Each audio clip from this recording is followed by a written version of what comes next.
Hi everyone, here's my elevator speech.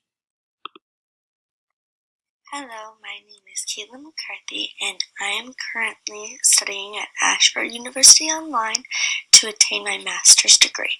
For the past 5 years or so, I have been working as an early childhood educator in child care centers in Keene, New Hampshire, and I would love to be a teacher at this school because I've heard about the many things that you offer. I heard that you have many after school activities that you do, and you have many options for students with disabilities, and I very much relate to that because I have experience with children with disabilities, and I believe that they need the best care, and I believe that your school can give them the best care and the best education that they deserve.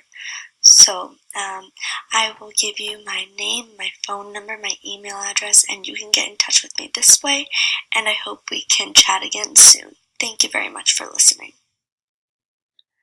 All right. Thanks, everyone.